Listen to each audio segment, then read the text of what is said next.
thought I'd begin this reflection with a module 1 to 4 story.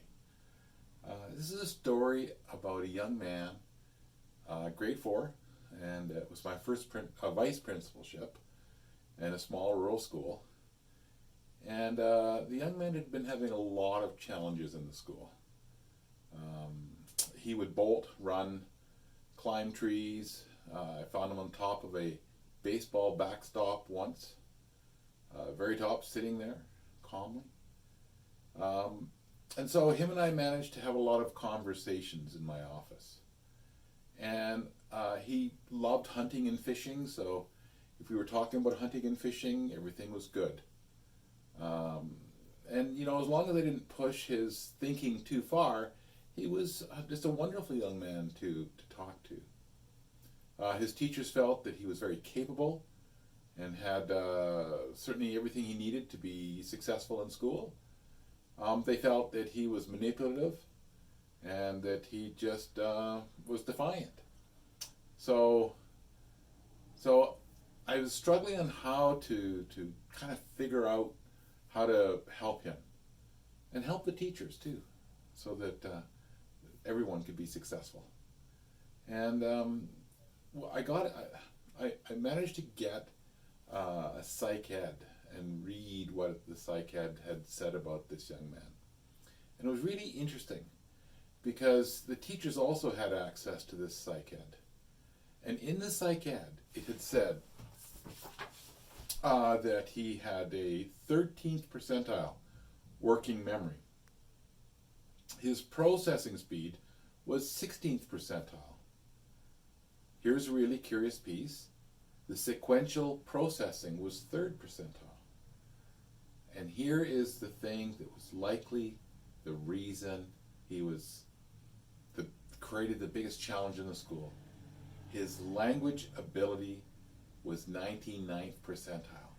So he had lots of words. He could talk really well, except it was really difficult for him to string together concepts and ideas. So when I talked to the teachers about this, they struggled with the psych ed report. They actually didn't really believe it. They felt he was capable, and they still felt that he was manipulative.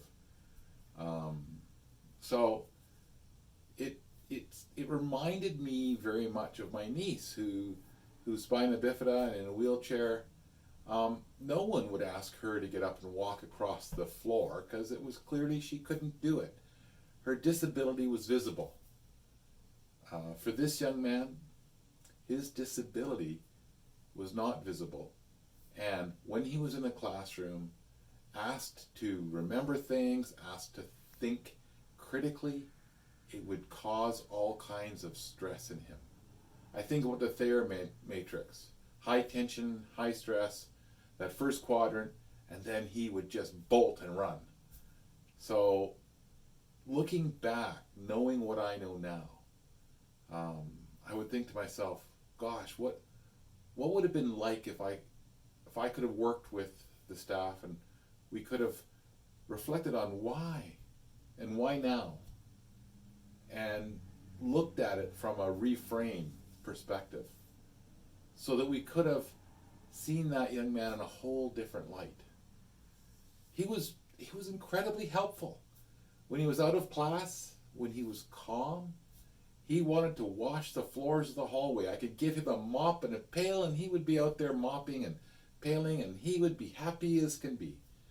And he was just doing something he felt he could contribute and was successful at.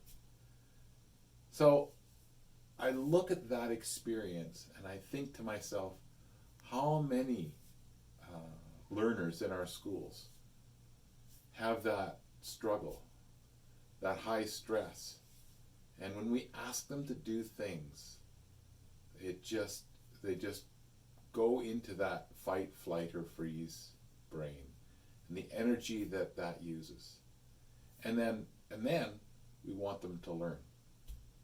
So that the first 4 modules for me were all about reflecting on that young man, his experience in school, and if I knew then what I know now,